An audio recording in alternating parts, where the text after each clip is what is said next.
You and other useless ERs are being dismissed today. We don't need you, haha. Only a few days after she began working at the bank where I had been employed for many years, the new branch manager told me, "Just you wait and see," was my attitude as I walked away grinning. Everyone was caught off guard when $700 million worth of accounts were abruptly cancelled the following day. That cancellation was the first of many unforeseen and extraordinary events that the bank was going to experience. Nancy Johnson is my name. I have been employed at this neighborhood bank since I graduated from community college, and I am 55 years old. I began working at the counter in a clerical capacity. I have now relegated the front desk to the younger, cute bank staffers. I only approach the counter when a consumer calls for me to. If not, I remain in the background, prepared to assist my coworkers as needed. It's really fun to watch them pick up their skills and become independent. It's like raising my own kids. By the way, Bob and I have been wed for 32 years. He works as an engineer for an electrical company and is 2 years older than me. He is an honest man who detests dishonesty. He's a superb advisor who always gives me good counsel, and he's amazing at listening to my stupidity. Our 2 children, which we were fortunate to have, are now married and independent. Thus, Bob and I lead a tranquil life together. Our bank recently received a new branch manager. Elizabeth Anderson is her name, and she is only 40 years old. She is most likely our youngest branch manager in recent memory. She came across to me as a strong-willed individual with a straightforward speaking style during her introduction at the morning meeting.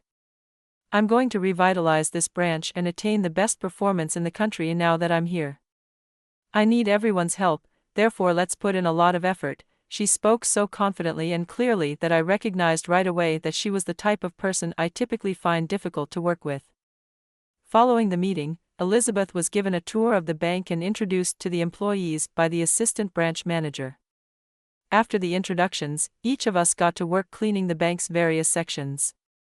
When Elizabeth and the assistant manager came over, I started cleaning the waiting area's windows. "May I have a word, Nancy?"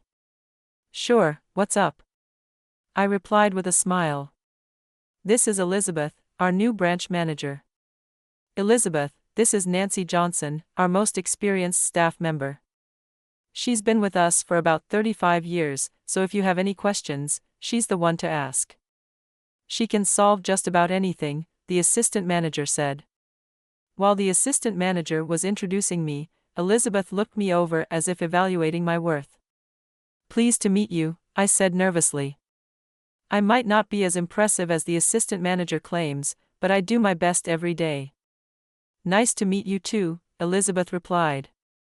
"You seem to suit window cleaning quite well." "Excuse me?" I was stunned. She chuckled. "I thought you were the janitor for a moment." "Well, if I have any questions, I'll be sure to ask you, Nancy. Let's move on." Sure." She said that, and the 2 went straight to the conference room. Never before had I been mocked like that upon first meeting someone. "How rude," I asked a young colleague cleaning up some scattered magazines nearby. "Hey, do I really look like a janitor?" "Of course not. You certainly have the mood of the penned mother, but you definitely have the presence of a veteran banker, Nancy. That new branch manager is off to a bad start on her first day. I wonder if that's a compliment or not." It's hard to tell, I thought to myself, regretting asking the younger colleague for her opinion. But maybe it's not entirely wrong to say I'm motherly. I admit I can be a bit naggy. I do tend to fuss over the younger staff. Even after that, the assistant manager continued to show Elizabeth around. The break room was buzzing with rumors about her, and listening in, it seemed that nobody had a good impression of her, which wasn't surprising after seeing her attitude. But maybe she's as capable as she looks. Perhaps it takes someone as assertive as her to lead the branch to greater heights, as she said in the morning assembly. I decided not to jump to conclusions and to observe for a while. When I got home, I told Bob about Elizabeth, the new branch manager. He seemed displeased too and said, "Sounds like a nasty piece of work. You can't just run away from your job, so try to avoid her as much as possible. I resolved to stay away from Elizabeth as much as I could. The next day, after the morning assembly, the assistant manager announced he would be away on a business trip for 4 days and asked us to manage things in his absence. Elizabeth sat down heavily at the manager's desk and began reading the newspaper. Unexpectedly, she called me over. "I'm reading the newspaper here," she said. Wondering what she meant, I saw her sigh in exasperation. "Oh, don't you get it? Could you make me some coffee?" Okay, sure, just a moment," I said, surprised and astonished by her arrogance. I went to prepare her coffee in the break room. I overheard another male colleague venting to a female colleague.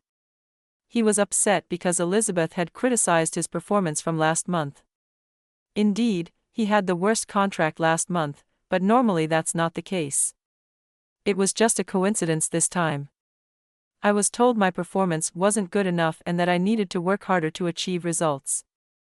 It was just bad luck that the deals I was working on last month were delayed and only came through this month. It's simply coincidental that the numbers didn't show up in last month's report. What's with that attitude? As soon as she arrived, I found myself in the break room just to make coffee for her, and I really felt like complaining. I considered myself a grown adult, so I didn't say anything, but I really wanted to shout, "What the hell is wrong with this branch manager?" From then on, every morning as soon as she started reading the newspaper, she would order me to bring her coffee. Then, the day before the assistant manager was to return from his trip, Elizabeth came over to me again while I was working. "Nancy, can I have a word?" "Yes, what is it?" "What exactly is your job here?" she asked abruptly. I was puzzled but answered, "Currently, I mainly assist with the counter tasks of everyone." "Is that all?" "Well, no. I also clean inside the bank and check the parking lot." "So you're not really doing any significant work, are you?" she said with an insinuating tone. "I've decided to introduce cleaning robots in the bank." "That means your job will be redundant, won't it?" I was taken aback. "Well, maybe that's true," I said. "You see, I've decided to introduce cleaning robots in the bank," she repeated. "That means your job will be redundant, won't it?" She had an insinuating tone. What exactly do you mean by that?" Elizabeth put pressure on me. "Supporting counter operations?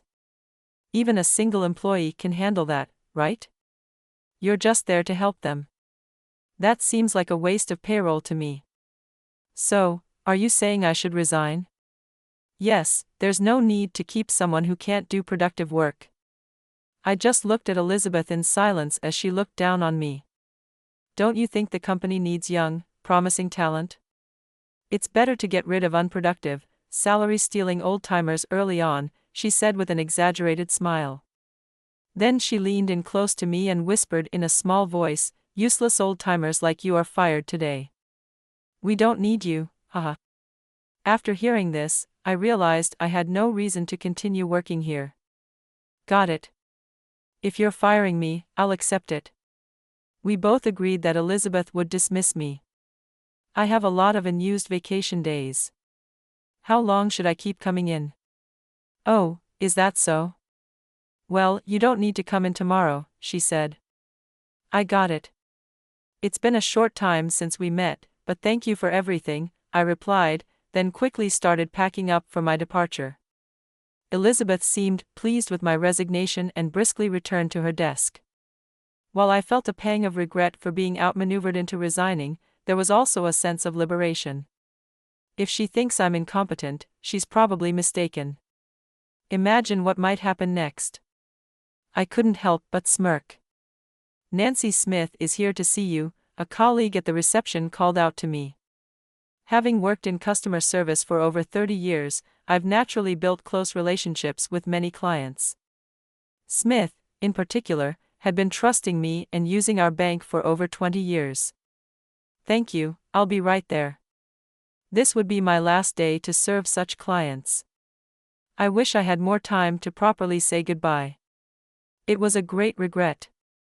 Determined to serve my last client with all my heart, I headed to Smith's waiting seat. After finishing my duties for the last time, I bid farewell to my colleagues in the locker room. They were shocked by my sudden resignation and openly expressed their anger towards the manager. How much we rely on Nancy. That woman has no idea. Who are we going to turn to in difficult times now? Exactly. It's not just us. Many long-time customers depend on Nancy too.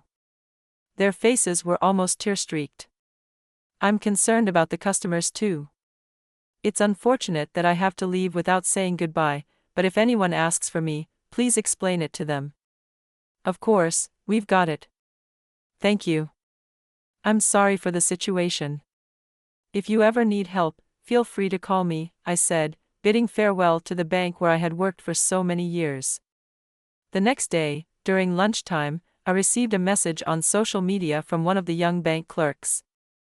While sipping tea at home, I read the message. Smith came in this morning and cancelled all his deposits. He said if Nancy isn't here, there's no reason to keep his money with us.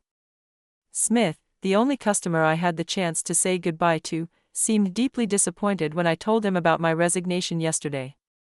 This probably led to his decision. I felt terribly sorry, but it was out of my hands now. In my heart, I thanked Smith for trusting me so much and for his gesture. By the way, Smith is the president of a very famous local trading company and was one of my biggest clients.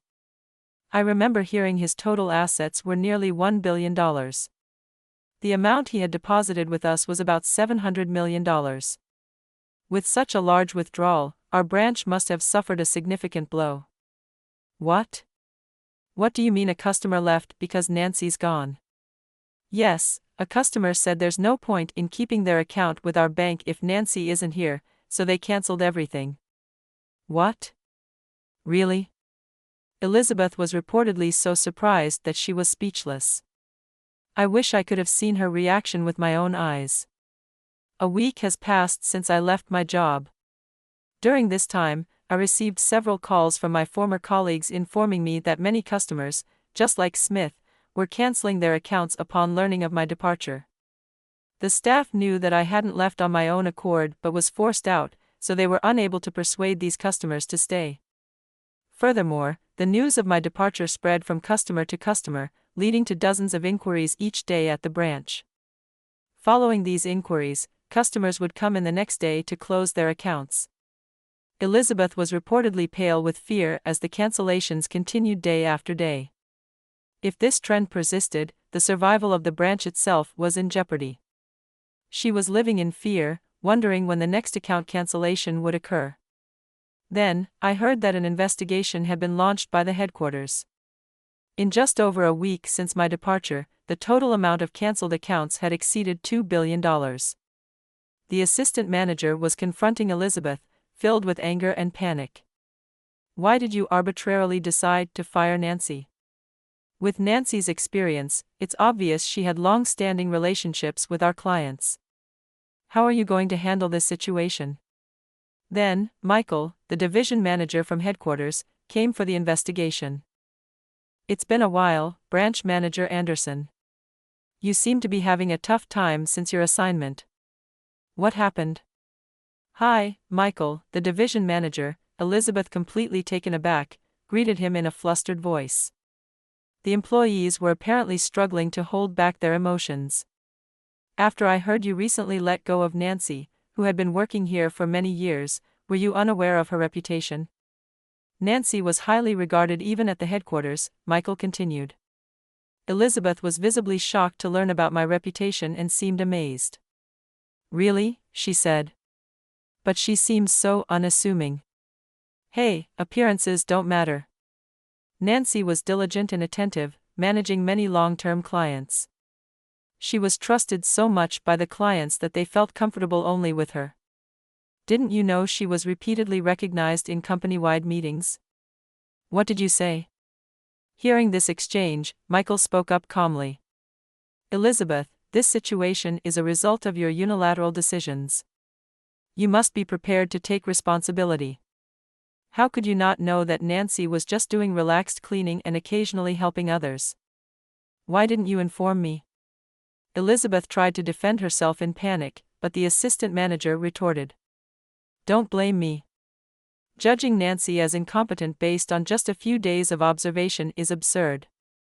Plus, you fired her while I was away on business. If you had consulted me, I would have never allowed you to fire her. Elizabeth was left speechless and trembling. Michael continued.